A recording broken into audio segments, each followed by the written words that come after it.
La historia de las mujeres develó la complejidad de las relaciones sociales tejidas entre los sexos, las modificaciones del estatus femenino y también el papel de las mujeres como agente de cambio social. Mujeres y Revolución, un ciclo de podcast sobre mujeres rebeldes. Papeles, cartas personales, colecciones de fotografías, diarios íntimos, memorias, libretas domésticas, son algunas de las fuentes que revelan diferentes vertientes de la experiencia histórica femenina, ya sea de manera abierta, intencional o también en forma fragmentada o velada. Un intento de mirar la historia a contrapelo y recuperar la vida de aquellas mujeres cercanas al universo político y afectivo de Ernesto Che Guevara. A pesar de las décadas de desarrollo que ya tiene la historia de las mujeres, numerosas fuentes esperan ser descubiertas, interrogadas y también interpretadas. Una apuesta a recorrer, a través de huellas e indicios, una constelación vital de trayectorias, afectos, luchas y olvidos. Soy Laura Pascuali, docente e investigadora de la Facultad de Humanidades y Artes de la Universidad Nacional de Rosario y docente del Instituto Olga Posetti. Hoy te presentamos a Celia de la Serna, madre y revolucionaria. Celia de la Serna, conocida mundialmente como la madre del Che, también fue una mujer de avanzada en su época. Hola, soy Celia. Hice el colegio primario en el Sagrado Corazón, donde solo se hablaba francés. Después tuve 3 años de una capacitación general, se llamaba así, porque en el colegio las mujeres no aspirábamos a un título secundario. La única meta digna de atención era el matrimonio. El abuelo de Celia era miembro de la Sociedad Rural Argentina. Había apoyado a Roca durante la campaña del desierto y su estancia de Chascomús, en la que Celia pasó su infancia, era quizás uno de los trofeos de aquella contienda. A pesar de su posición económica y social acomodada, Celia tuvo una niñez teñida por el suicidio de su padre, que había sido un destacado profesor universitario y abogado prestigioso, y la temprana muerte de su madre. En nuestro departamento de Buenos Aires siempre recibimos intelectuales y escritores como Victorio Campo, María Rosa Oliver, Pedro Miguel Obligado, Gabriela Mistral y hasta Roberto Arlt nos visitó un par de veces.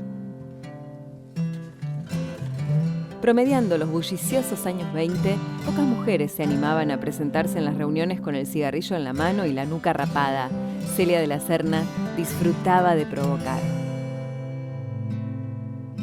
Cuando aparece Ernesto Guevara Lynch en la vida de Celia, ella ya era una mujer libre y decidida. Juan Martín Guevara, uno de los hijos de Celia y hermano del Che, dice acerca de su madre y de su padre lo siguiente. Mi padre era se podría decir, oveja negra de la familia. Era tanguero, salidor de noche, mujeriego. Y mi vieja era lo que se empieza se termina, siempre con disciplina, pero además con transparencia, ética. Que mi madre venía de una familia realmente de mucho dinero, pero había roto totalmente con su familia. Que el encontrarse con un tiro al aire, un loco de la guerra que era mi viejo, para ella fue una salvación. Que había roto con todas las cosas, los cánones estrictos de la sociedad, era un tipo que nada que ver con nada. Entonces para mi madre fue como decir, esto es lo mío, ¿no? Con Ernesto nos casamos el 9 de noviembre de 1927 en casa de mi hermana Edelmira. De mis 6, solo vinieron 2. El resto no estaba de acuerdo con nuestra unión porque no consideraban a Ernesto como un candidato digno de pertenecer a nuestra familia. Después de eso, nos fuimos al yerbatal de Caraguatay, en la provincia de Misiones, que había comprado mi marido antes de que nos casáramos, seducido por las promesas de lo que se conocía como el oro verde, es decir, la yerba mate. Nadie más que alguna persona de servicio y mi marido estaban cerca, y cuando me llegó el momento de dar a luz, navegamos hacia Buenos Aires, pero no pasamos de Rosario, donde nació nuestro hijo Ernesto, según los datos de la partida de nacimiento, el 14 de junio de 1928. Yo venía desde Caraguatay, al norte de Buenos Aires, más o menos 2.000 kilómetros, donde estaba trabajando. Ernesto Guevara Lynch se refiere al nacimiento de su hijo, Ernestito, el Che. Nació de Rosario por casualidad. Nació perfectamente bien. Y bueno, estuvimos un tiempito porque no se le podía sacar en el momento. Y resulta que a los 15 días, Ernesto tuvo una pulmonía muy seria. que quizá esto fuera el verdadero origen de su alma. Así llegó al mundo Ernesto Guevara de la Serna, el futuro Che. La vida matrimonial de los Guevara fue una sucesión de desplazamientos. Estaban siempre en tránsito, yendo y viniendo a merced de altibajos económicos, con intentos de negocios fallidos por parte de Ernesto padre. Finalmente, a fines de 1929, se trasladaron a Buenos Aires, a un chalet en el barrio de San Isidro, y en diciembre de ese año nació Celita, la hermana del Che.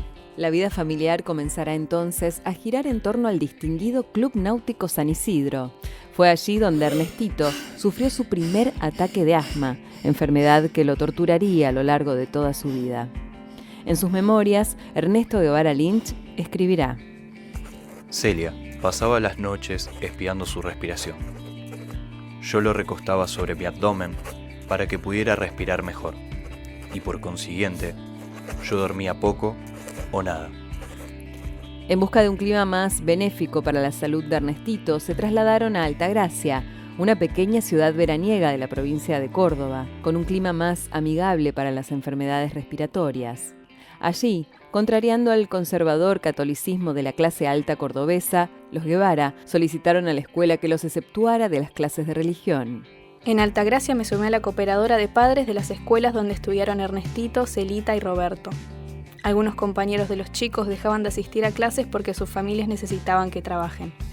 Las maestras trataban de remediar problemas consiguiendo donaciones de ropa, lápices, cuadernos, todo lo que pudiera aliviar el costo de la escolaridad, y encontraron en Celia una auxiliar eficaz y disponible. Todos los días, por ejemplo, Celia iba personalmente en su auto hasta un tambo vecino a buscar los tarros de leche que hicieran falta para la merienda infantil. Celia de la Serna, Celia mamá de Ernesto Guevara, Celia que ha tenido un papel muy importante en la vida de Ernesto y de todos sus hijos, que ha sido una mujer con mucho carácter, con mucha impronta, una mujer muy feminista para la época, que se destacaba, ¿no?, entre las mujeres aquí, sobre todo en Altagracia. Quienes habla es Anita, de acá del Museo Casa del Che de la ciudad de Altagracia, en la provincia de Córdoba. La familia de Ernesto junto a él llegan aquí a Altagracia en 1932 buscando un alivio para la enfermedad, para ese asma que tan mal lo traía, siendo un niño sumamente protegido por esos padres que venían con esa incertidumbre de saber si este clima le iba a hacer bien o no. Pero bueno, Altagracia poco a poco le empieza a demostrar a los papás, sobre todo a Celia, ¿no?, esa mamá que venía tan afligida, buscando esa cura o esa estabilidad que su hijo primogénito necesitaba. Altagracia le empieza a demostrar que acá él puede crecer siendo un niño feliz, un niño más de esa hermosa pandilla que luego conforma con este grupo de amigos. Celia, desde el momento uno que llega a nuestra ciudad, se destaca con ese pelo corto, ese corte carré que era muy impactante en las mujeres de la época, con esos pantalones que usaba, porque ella no usaba pollera, usaba pantalones, y además manejaba el auto familiar que ellos le llamaban la catramina. Y en esta casa todos los niños se los atendía de igual manera. Esta era una casa de puertas abiertas, como se las nombraba la propia familia de Ernesto. Acá venían a compartir, a jugar, a compartir un pedazo de pan, una merienda, un almuerzo, una cena. Y todo eso era propuesto por Celia, ¿no?, que ella siempre inculcó esto a sus hijos, este espíritu solidario, esta conmoción por los más necesitados, esta manera de tratar de ayudar desde su lugar. También era una mujer que tenía una personalidad muy imponente, a tal punto de pararse en la iglesia de aquí, en el Santuario de Lourdes, que es la iglesia más convocante que tiene la ciudad para los fieles católicos. Ella tuvo la valentía y la personalidad para discutirle al sacerdote en plena misa. Como no estaba de acuerdo con lo que el sacerdote practicaba, se levantó y se fue junto a sus pequeños. Sumamente culta, sumamente preparada, inculcándole a sus hijos el valor de la lectura, de aprender francés, de estar capacitados intelectualmente para afrontar todo lo que viene. Por eso es un poco lo que al Che lo motiva, ¿no? A Ernesto o a Ernestito, como le decíamos acá.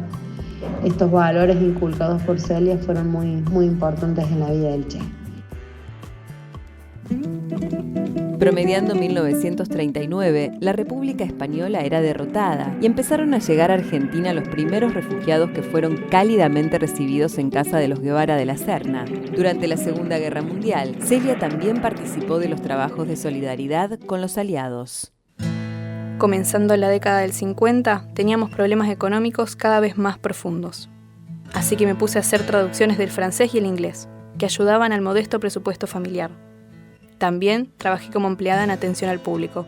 Por aquel tiempo ya habían comenzado los viajes de Ernestito por Latinoamérica, de los que Celia esperaba noticias expectante, y de hecho la gran mayoría de las cartas iban dirigidas a ella. Luego del golpe de Jacobo Arbenz en Guatemala, del cual Ernestito fue testigo, llegaron exiliados a Argentina. Él había pedido que les brindaran ayuda y gran parte de la familia se negó por no querer meterse en problemas con gente que ni sabían de dónde venían. Celia se mostró en desacuerdo. Vienen de un país invadido. Los manda Ernestito y él espera que los ayudemos. En 1956, las noticias de Ernestito, quien ya se había unido al movimiento 26 de julio, llegaban de forma esporádica y por terceros. Luego del desembarco del Granma, la familia lo creyó muerto durante varios días. Intentaron conseguir noticias vía diplomacia, pero sin éxito. La lejanía y el desfase temporal de la comunicación epistolar generaban una profunda angustia en Celia y en toda la familia. Para abordar el estudio de las cartas, a mí me parece en primer término importante definir el estatuto epistolar, la matriz epistolar. Me llamo Florencia Antequera, soy doctora en letras por la Universidad Nacional de Cuyo, investigadora del CONICET y docente en la Universidad Nacional de Rosario y en la Universidad Católica Argentina. En primer término diría que siempre la carta entraña una búsqueda dialógica, ¿verdad?, en diferimento, donde el presente del que escribe no coincide con el presente de quien lee. Convertido ya en combatiente en Sierra Maestra, el Che, en ocasión de probar un nuevo transmisor de radio, aprovechó para llamar a Buenos Aires y hablar con su madre. El 14 de junio, cuando cumplió 30 años, recibió una carta de Celia, que sin dudas debió conmoverlo.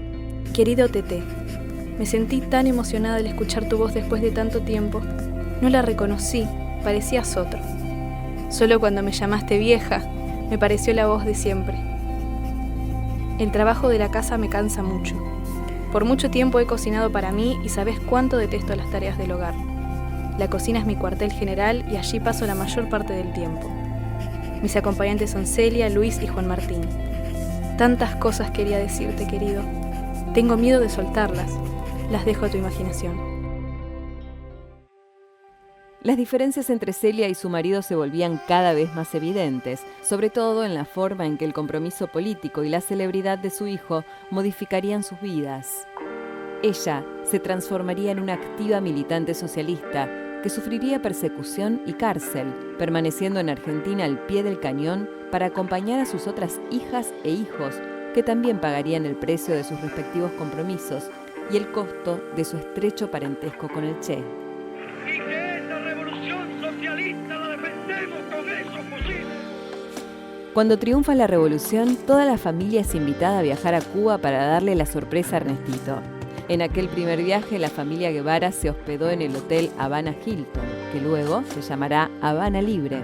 Escuchamos un fragmento de una entrevista realizada a Celia de la Serna en 1959, archivo de la televisión pública argentina.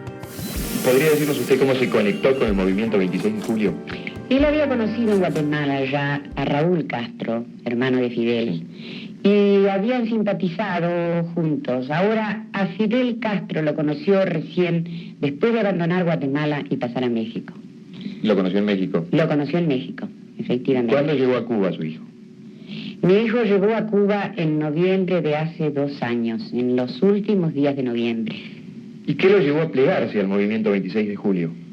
En realidad, él siempre había sido un gran ferviente defensor de la libertad en todo sentido y un gran amante de un movimiento fomentador, de un movimiento panamericanista, de todas las naciones latinoamericanas sobre todo.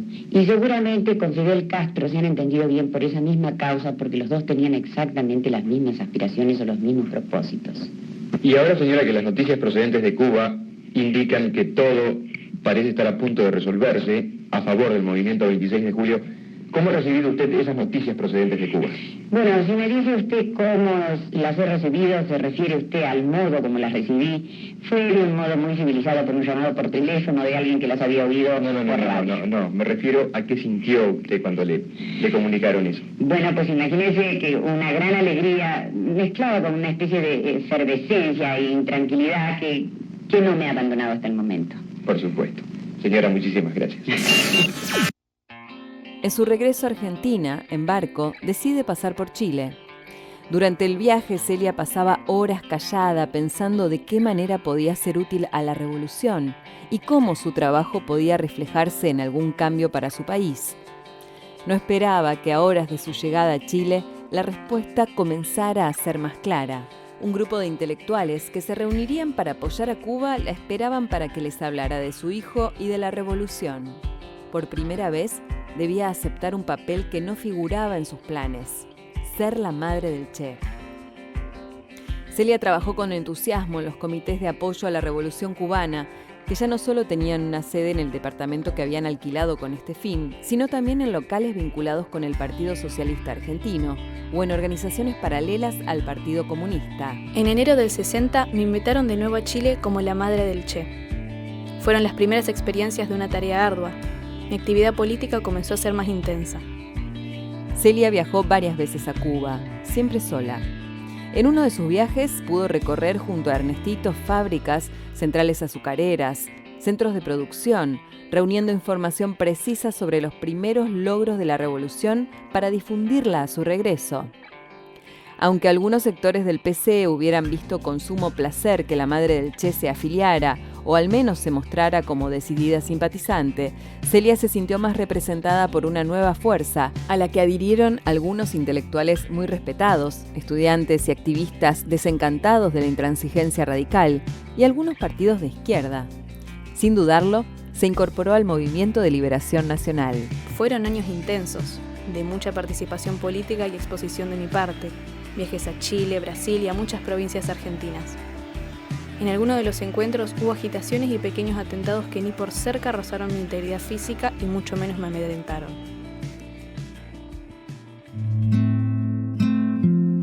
Celia volvió a viajar a Cuba en el 62 por el nacimiento de su nieto, Camilo.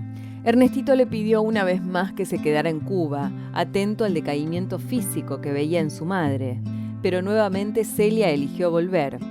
A modo de negociación, aceptó en el viaje de regreso hacer una parada en Europa para conocer París, un sueño que compartían madre e hijo. A su regreso, voló hasta Brasil. Hizo un tramo por tierra hasta Uruguay, pero en la frontera argentina fue detenida por portadora de propaganda subversiva. Para la policía argentina, ser la madre del Che era razón suficiente para la condena. Celia permaneció un tiempo detenida, primero en Concepción del Uruguay y luego en la cárcel correccional de mujeres en Montserrat. Con la ayuda de su familia, de compañeros de militancia y de amigos, pudo volver a salir del país, refugiándose en Montevideo, hasta que la situación política argentina se normalizara. Cuando pude regresar a Buenos Aires, me mantuve con cierta discreción. No abandoné la militancia y estuve atenta a colaborar en la defensa de Cuba, pero todo empezó a complicarse cada vez más. La situación de Argentina y de Cuba, y las noticias de TT, como le decíamos al Che, llegaban cada vez más esporádicamente. Aproveché para estar con mis hijos y nietos que tenía cerca. La salud de Celia se había deteriorado mucho en el último tiempo. Pasó sus últimos días internada en un sanatorio con el único propósito de poder despedirse de Ernestito y a la espera de que su hija Ana María llegara desde Tucumán. El Che se encontraba en el Congo en aquel momento, por lo que la noticia de la agonía de su madre le llegó demasiado tarde.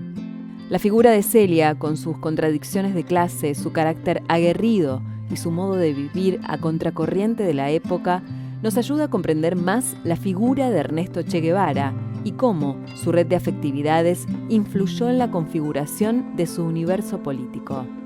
Celia de la Serna, madre y revolucionaria. Mujeres y Revolución es un trabajo realizado por el Centro de Estudios Latinoamericanos Ernesto Che Guevara, perteneciente a la Secretaría de Cultura y Educación de la Municipalidad de Rosario, con la colaboración de la Cátedra de Producción Radiofónica, de la Licenciatura en Comunicación Social, el Laboratorio Sonoro de la Universidad Nacional de Rosario y el Museo de la Ciudad.